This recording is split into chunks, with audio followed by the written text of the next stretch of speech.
All right, thanks, Gordy. Thank you for listening. I think you'll really enjoy our conversation we have coming up, and we'll bring you some songs as well. Ed Holroyd has been a longtime friend of us here at AM91, and going back to KWBI days as well, and a fellow listener of yours. And we want to welcome Ed by telephone this morning. Good morning. Good morning. I'm Thank you. pleased to be on the air here. Well, great to have you on, Ed. It's been a while since we've had you on. You've had an amazing experience, and we want to talk about that experience. It has to do with Seeds of South Sudan, and that's an organization you were with for about 4 weeks. First of all, if you can hand the phone to Peggy, we're going to talk to Peggy, and she is with South Seeds of Sudan, and we want to find out a little bit more about the organization, and then we'll come back and talk to Ed about his experience with them. Good morning, Peggy. Hello, how are you? Good. Now, what is your relationship to the organization, South Seeds of Sudan? I have been the volunteer communications director for a number of years. We first met the founder about 7 years ago, and I've been actively involved, and my husband is on the board. Okay. I attend the board meeting. You're obviously very committed to the organization. You talked about the founder, and interesting name for the organization. Tell us where that comes from. Absolutely. Yeah, the founder, his name is Arok Garang, and he was one of the lost boys of Sudan. And he was in a cattle camp when the Janjaweed attacked the village and killed his parents, and he survived because he was in this camp. And he was only 8 years old, and he fled with a cousin, and the elders said, "Run, you will be the seeds of a future South Sudan." Wow, I love that. That is amazing. And take us back. That's about what time? About 30 years ago now? It was, yes, I think 30 is about right.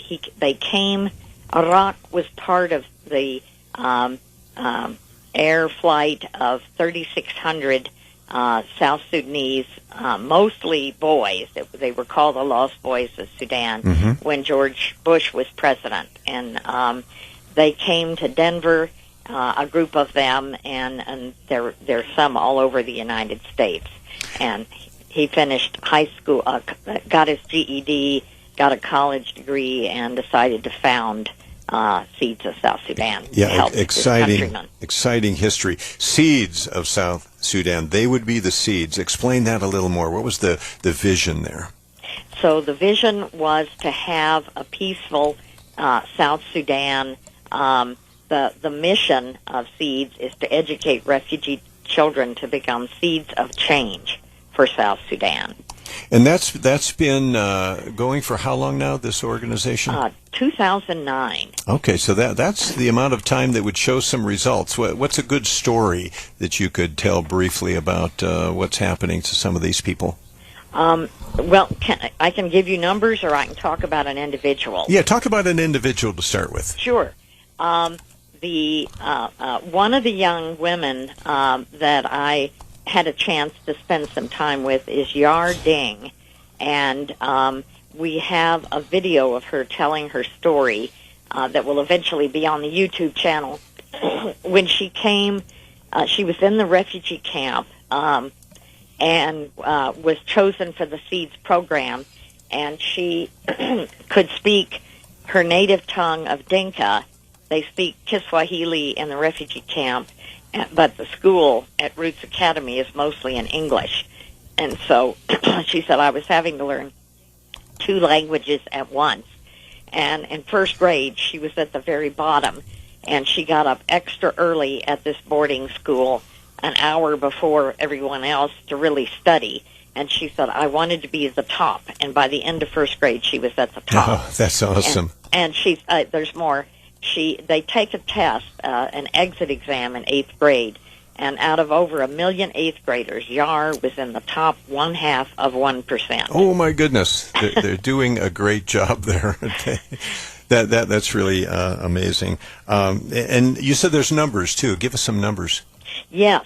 So we have been able to get 145 refugee orphans out of the Kakuma refugee camp and educate them. And now we have more than 50 who have graduated high school, 4 who have graduated university, including 2 who went to seminary and are now teaching in Juba, South Sudan. So they have already started giving back. Oh, that's awesome. And people can find out more by going to seedsofsouthsudan.org. You can see a lot of pictures there and so forth. One other question for you, and then we're going to play a song and come back to Ed. But biblical education takes place at this camp as well, right? Yes. The members, the elders at the Kakuma refugee camp are Christians.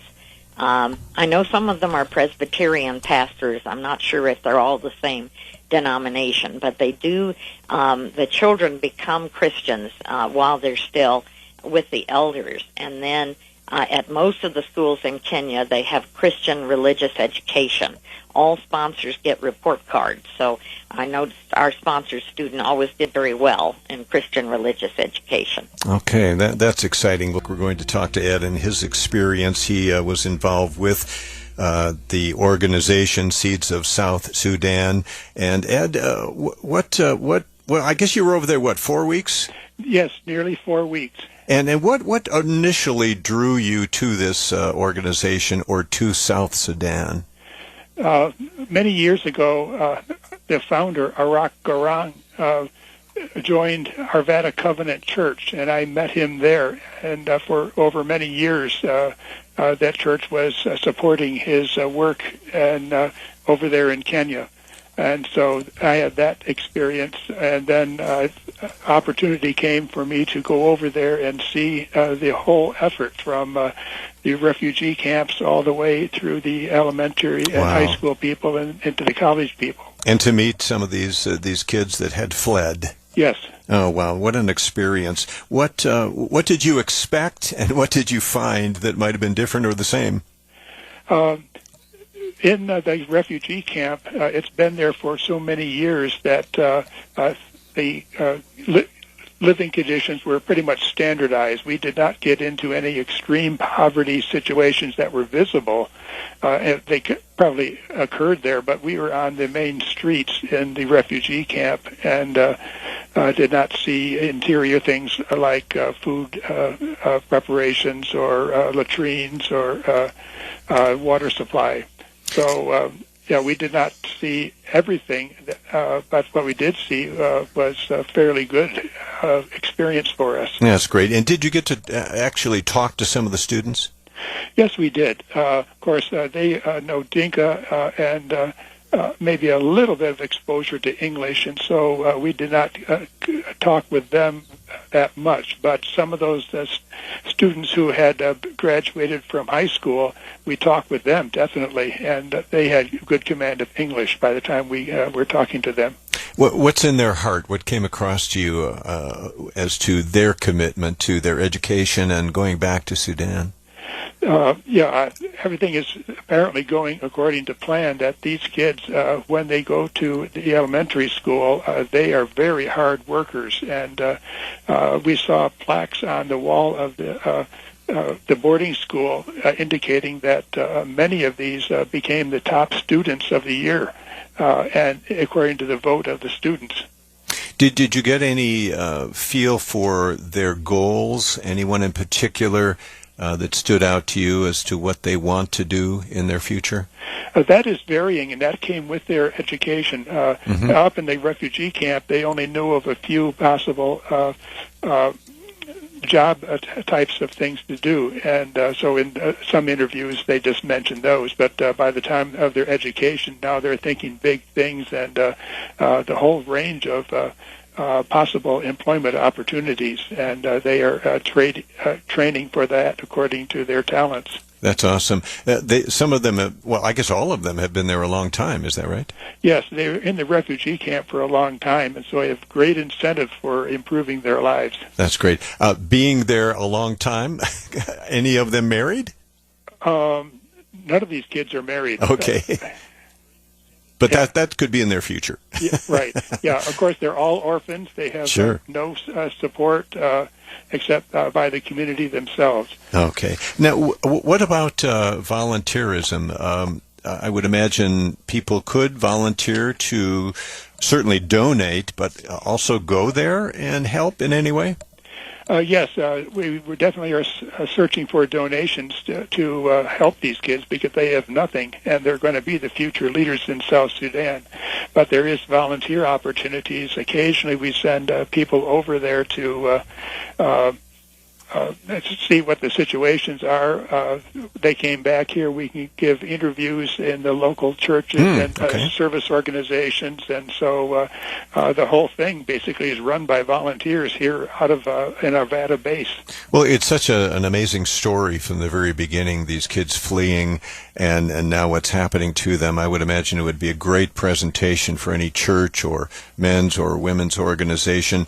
Do they just go to the website, seedsofsouthsudan.org? Yes, go to that website, and there's a contact, and they can get more information from us, and we can send out speakers, people to tell them more about the program. Excellent. Wow. Lasting impressions on you, being a donor and someone committed to this for years, but then actually going there. What are the lasting impressions that will always be there on your heart and mind? I am very pleased with the entire organization and the kids themselves and their dedication to helping the country from which they fled. Mm-hmm. Well, that's great. Well, Ed, wonderful talking to you. Good to have you back on the air with us. Thanks for introducing us to Peggy and also to this wonderful organization. Lord bless you. Thank you. All right. Take care.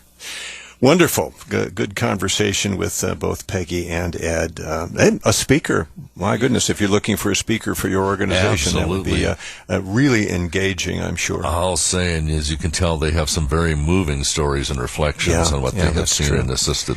Well, I'm glad you could hear that conversation. Thanks for listening.